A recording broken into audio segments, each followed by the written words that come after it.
Today on musclesandveggies.com, eat more food to lose more weight. How is that possible? Well, my name is Zach. I'm a certified personal trainer and certified health coach. And basically, we have been fed the wrong information. And I have been lately perturbed over people still preaching that calories in, calories out, no matter what those calories are, is how you lose weight. So this is the standard equation on what the American guidelines or most personal trainers, nutritionists will tell you to lose weight. You have to be in a caloric deficit. However, are all calories created equal? Uh, are these McDonald's French fries on the right that are lower calorie? Are they going to make you lose weight more than this nutrient dense salad that's on the left? And that's what I really want to debunk today and actually look at what does the science actually show and how can we clear up this issue so we don't have to worry about this coming up anymore, and you don't have to worry about this if it fits your macro type mentality, because lots of people are being fed this. They're not losing weight. They're turning to like MLMs and diet supplements and anything they can possibly get to try to help them to lose a few pounds. And it's because they're still eating the wrong foods. So that's what I really want to like clear up today and kind of clear up the muddy water on. You think about how could this possibly be equal? 100 calories of an apple versus 100 calories of soda. Think about this for a second. The apple is full of fiber, micronutrients, polyphenols, flavonoids, all this good stuff.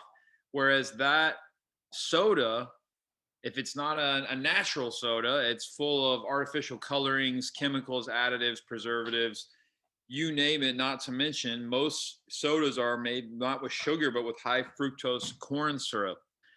Basically, we had to look at what does the science actually show? When you think about a processed food versus a whole real food, the Food and Nutrition Research Journal back in 2010, they decided to put this to the test. So they took a whole food cheese sandwich, so a real cheese sandwich, still probably not the best choice. However, as for the study goes, versus a processed cheese sandwich. So if you've ever looked at like, I don't know, Kraft singles, and you notice they're not called cheese, but that's because there's actually more of the artificial product than there actually is cheese in that product. So they legally cannot call it cheese. However, in the study, they used a sandwich versus the processed food sandwich.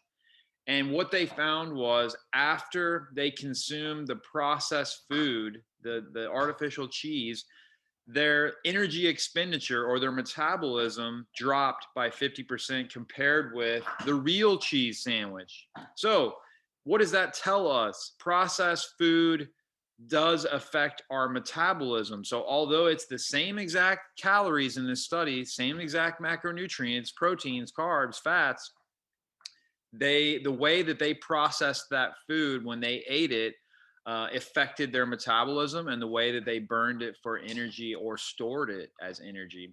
So, takeaway number one: processed foods not only have more calories in most instances, but also the effect on their body is different. And that's what I really want to highlight. Um, yes, they can have the same amount of calories. However, how are they affecting your body? How are they affecting your metabolism? Because that is what dictates whether you store body fat or whether you lose body fat. Now, we have to think about the body in terms of its nutritional needs. The human body needs vitamins, it needs minerals, it needs polyphenols, it needs fatty acids, it needs amino acids, flavonoids, all these different things. You can keep going. Just like a high performance engine or like in your car, it needs so much gas, it needs so much oxygen, so much oil, so much water, so much spark, antifreeze, brake fluid. You can keep going on there too. So when we think about the body's nutritional needs, we have to think about, to make my engine run really, really efficiently, it has to have so much of these minerals and vitamins and polyphenols and certain macronutrients as well. So what you find with whole real foods is they're loaded with fiber. They're loaded with antioxidants and magnesium and polyphenols, and compared to these processed foods that are nutrient deficient, they're highly refined, they're processed, and they affect the body in a much, much different way. For example, just the higher fiber in all these superfoods that you see on the right here, they help detoxify the body. How is that possible? Well, that fiber goes through our digestive tract, and we technically cannot digest fiber.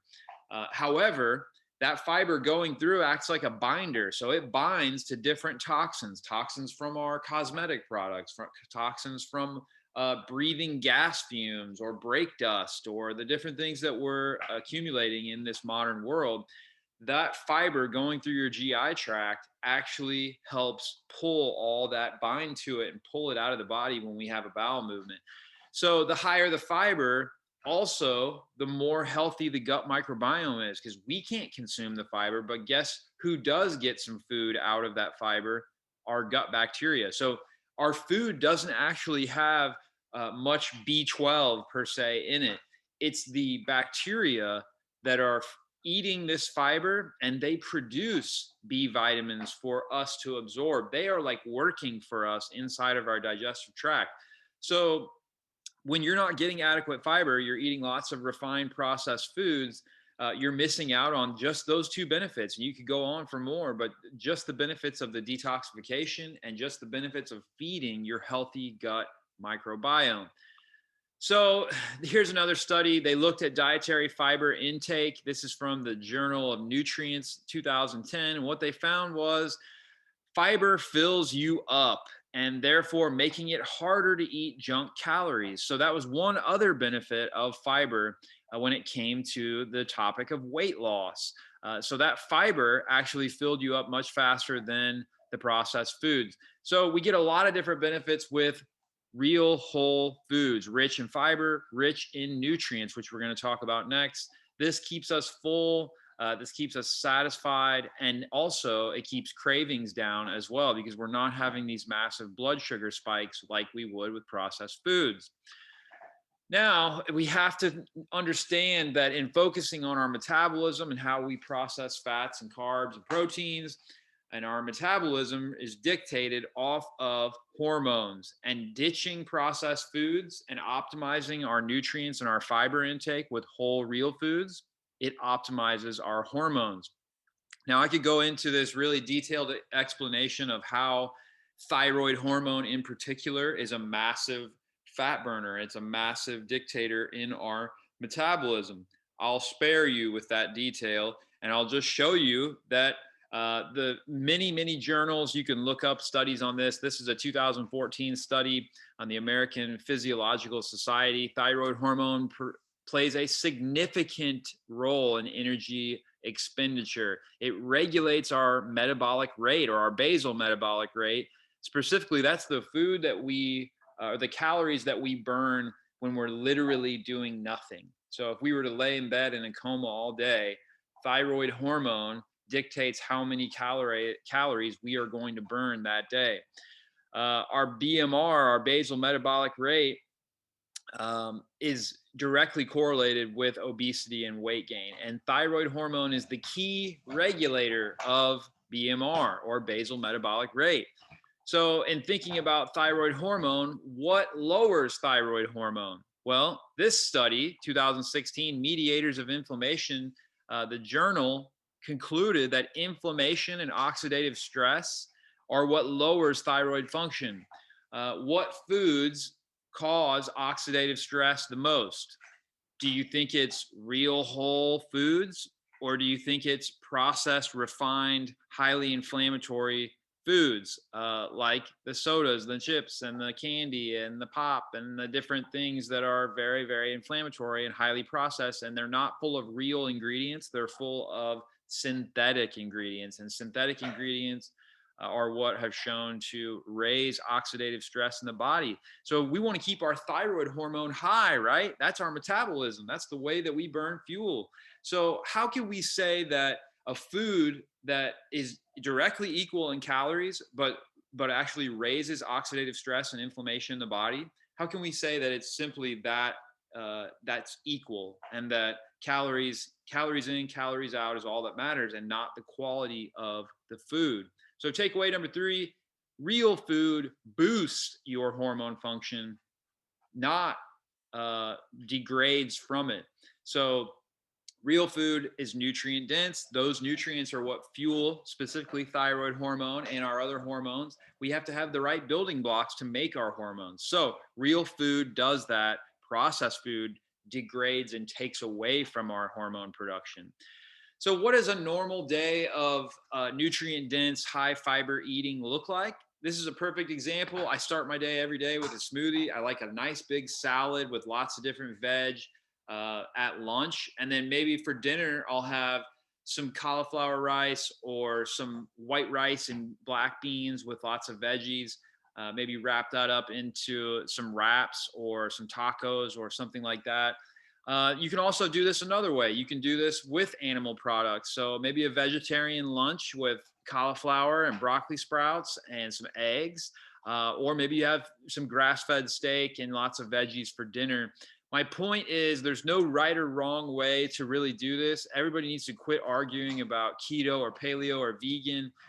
The main thing that we need to do, ditch the processed foods for the real whole foods that are nourishing to us, and they're nutrient dense. And even if they are higher calorie, like this picture here, they are full of these nutrients that speed up our metabolism. They give us lots of fiber. They detoxify our body. They make us feel really good. And they minimize the blood sugar spikes that come with processed foods. So here's another way to look at it. You could look at it as a whole food, plant-based, vegan before 5 o'clock diet.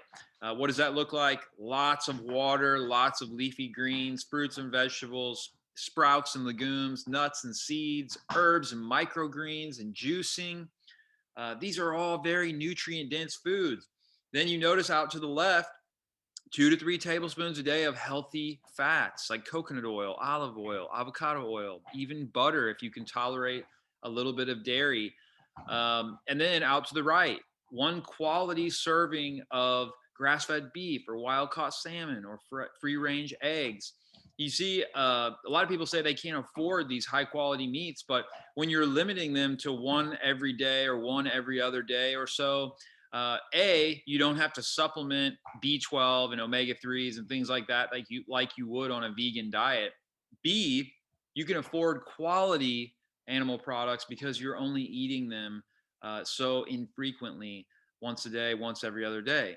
So this is what I have found to be a very balanced approach and not restrictive, but focusing on whole real foods. Now, if you choose to have a cheat on the weekend, so be it. That's okay. Food is a gift. Food is a gift of life, and we should enjoy it. However, my Monday through Friday grind, I'm back to this approach right here because it makes me perform, feel, and live awesome. So I hope you guys got a lot out of this. As always, like, comment, and subscribe. Share this with somebody who is maybe a little bit confused about what nutritional plan that they should follow, or if they should listen to their personal trainer about calories in, calories out. To support this video, I'm offering you 20% off of the entire Thorne Research store. These are the best supplements on the market. The Golden State Warriors, the United States Olympic team, lots of big names use Thorne supplements. So 20% off. All you got to do is email me, musclesandveggies@gmail, and I will give you a 20% off code, not just once, but for life. So email me, musclesandveggies@gmail, and I will send that over to you. Have a great day.